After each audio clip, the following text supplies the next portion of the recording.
Hey guys, welcome back to another episode of Crazy D's Equipment.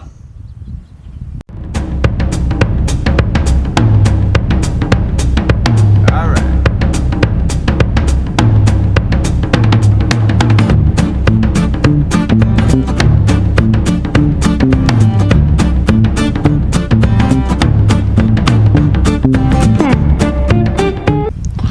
Well, this is the last and final video ever from the lot, which you can see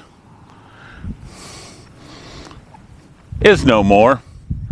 So I thought today might be kind of fun to just take a walk down memory lane of things and stuff and mishaps and whatever else I can find going through the video archive and share with you guys. And let's just take a walk down the memory lane because this is no more.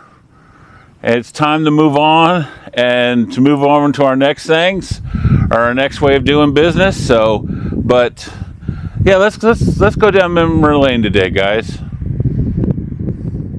So today we are waiting on Angie to get here. Apparently she bought a tractor. I have no idea what it is, what she got, anything. I just know she borrowed my truck and said, I have to go get a tractor. And I'm like, okay, sure. So we're going to be waiting for a minute, but hopefully she'll be here soon and we can see what in the world she's bought.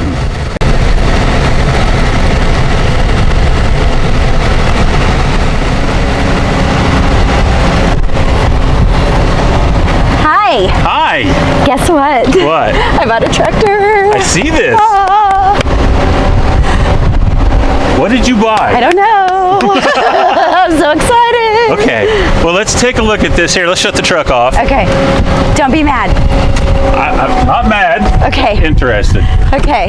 Alrighty. So here's your tractor. Yeah. So where did you find this thing? Garage sale. Garage sale? Yeah. What did you give for it? $400. Okay. Does it run? That's what they said. And I got new tires. Well, they're not really new. But they threw in tires for it. Yeah. They're kind of not, I mean, they're okay. Not, I mean, maybe not okay. And then I have this grill. Yeah, they threw the grill in. Yeah. See? Something that I deal a lot with doing this used equipment stuff is I get a lot of phone calls from companies wanting me to sell or list my equipment through them. Now sometimes I use Tractor House. This one is currently right now listed in Tractor House. I was a little annoyed with them, to be honest, but I went ahead and did it. It's not cheap using Tractor House and stuff. For a full page, for a half page ad, for all to list several tractors and stuff, it's like $1,300 for a month. It's like $240 for one item, give or take a little bit. Those numbers aren't 100% exact, but I get a lot of these phone calls, and I get a lot of them, different companies wanting me to list my equipment here or list the equipment there. Then they all have a cost.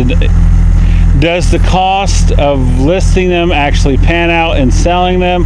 Honestly, about 98% of the time, no. I mean, this thing is about run its entire month in Tractor House, and I haven't got a single phone call on it. Hey guys, welcome back to another episode of Crazy D's Equipment. So great news, Purple Wave is here and we're getting stuff listed today. So we're going to talk with Mitch about how things are going to be done and when the auction's going to be. So let's get started, and I'm excited. So we are here. So yesterday we got started getting all this stuff listed. This is what we got done yesterday. So we're working with Purple Wave. A lot of you know that we were working with, I'm just going to say, their competition. You guys know exactly who I'm talking about, because if you watch the video where I rant and rave for about 20 minutes about very unprofessional behavior of not contacting us, yesterday we ran into a major issue of this stuff set so long waiting on their competition to show up to film or show up to list our items, that we were running into carburetors being gummed up and on gas tractors and just tons of mechanical issues. I called Purple Wave. Within 48 hours, we had everything lined up, ready to go. Within less than 24 hours, I was contacted by the main office. Within probably less than and just a little more than that, I was talking with Mitch, and we were setting up a date for him to be out here, and now he's here. And we worked yesterday on getting stuff listed, and we're going to talk with Mitch here about everything that we're going to be doing today and everything Purple Wave does, and the process, and when the auction is, and all that stuff. Okay, Doc, start the old girl up.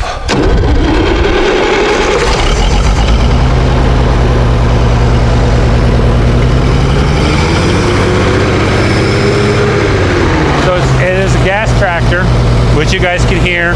It runs really good. The 3-point works on it. It does need a latch on one of the 3-point arms. I'm not going to worry about that. If you guys can make yourselves something for it. So it's going to end up on the lot at $6,500. I think that's a good price for this girl. So we'll be asking $65 for after Doc fixes the hoses that he missed. Doc, get the hoses you missed. So, but once those are fixed and stuff, it'll be on the lot ready to go. So, not a long video, but thought maybe you guys might enjoy this, knowing that the Oliver is ready and is up for sale. So, and here we have a Deutz Alice 914 Hydro. I know nothing about either one of these tractors, so Junior Mint is here to teach me. Christopher! My dad picked these up. He says they haven't ran in at least 5 years. Okay. And today me and you are going to get them running. Okay, let's get dirty. All right. So I'm pretty sure that we need to open the hood to figure out, but beyond that, I don't really know where to start on figuring out what's the problem or the basics or what have you. Alrighty. Well, let's start with opening the hoods on them, because they are the exact same tractor. Okay. So what I do with this one is basically what you're going to have to do to that one. But they're different names. Yeah, they're different names. Deutz sold it as a bigger model, quote unquote, but they're exactly the same engine, everything. It's identical, besides the paint. Okay, all right. Okay, so tell me what I'm looking at. What's this? Gas tank? That's a gas tank. And battery? Battery. Okay, so I know a little bit. I feel like this is the engine. Yes. And this is the gas tank. And if it has spark, then we put gas in it, see if the carburetor works. Okay. If it's not gummed up or any of that.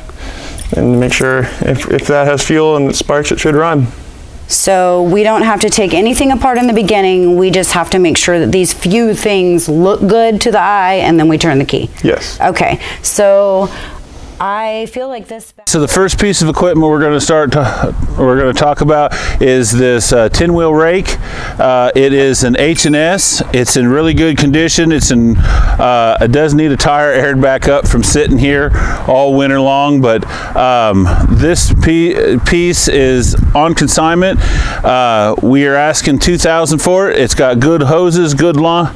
It's got the one good hose and line, and a good cylinder with it. So if you guys are getting into haying season here soon and looking for something like this, we definitely got one. So guys, before we go any further, if you guys are interested in anything that you see in this video that's on the lot, you can contact me at crazydsequipment@gmail. Just shoot us an email and I will get back with you, and we can get something worked out on payment and pickup and stuff. I know a lot of you guys are out of state and stuff, but it requires a little bit of extra work to come and get this come pick up whatever you're wanting to purchase. But again, that's crazydsequipment@gmail. the dock, we'll put one of those things underneath, and we'll try to put it a couple times in the video so you guys know what you got, what you need to do to be able to contact us.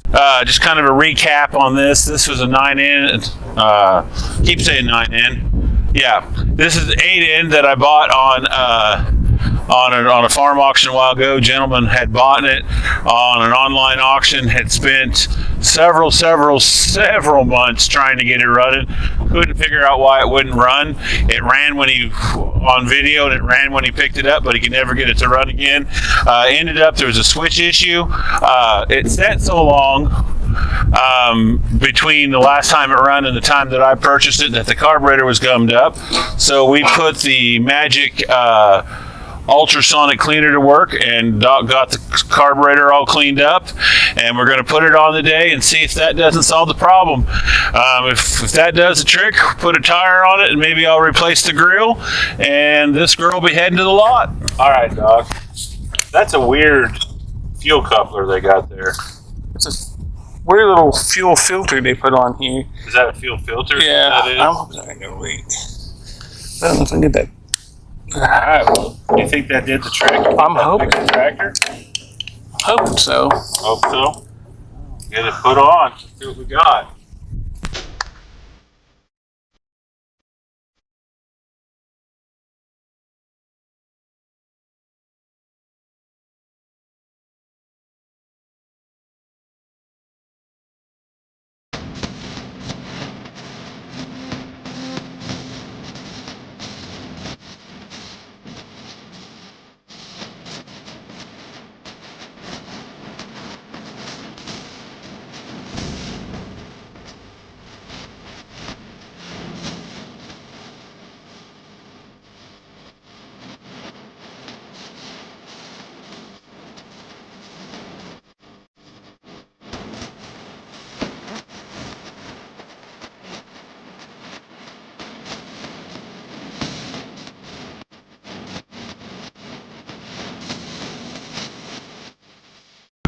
And stuff. So. Where do you want to start? Because there's a Well, I tell you what, little I had a list. guy in the comments was just absolutely sure with all his experience of working on cars that the valves were stuck. Yeah. That's why it was smoking. So let's discuss that. Let's discuss that. Well, let's just show them. Key is off. They're out of gear. I'm going to So valves aren't stuck. No, they're not stuck. And that's exactly, and why it is smoking is exactly why we said in the original video. Well, yeah, because the oil is 50-50. Oh, it's 50-50. It's 50-50. 50% fuel, 50% 50% oil. So it is rings. Yeah, and I wonder when the last time that pump has been filled with oil. Fun fact for our case guys. Mm-hmm. Remember Greg telling me why they went to that other pump that they use, the fuel pump, is because people forgot to put oil in the older pumps, so they burnt out the pump. It's like a little baby engine on the side of your engine. So, and that pump has to take oil too. It says in Italian, oil. Oil.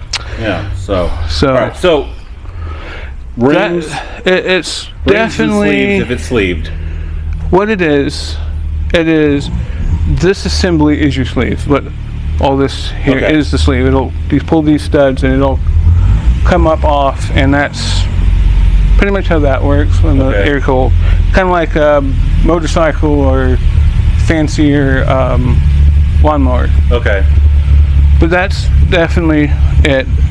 Now, when we talked about it in the last video about a transmission being dry, I was a little bit wrong there. It is definitely the front the dries. Front diff is dry. Yeah, which the bushings that it sits on.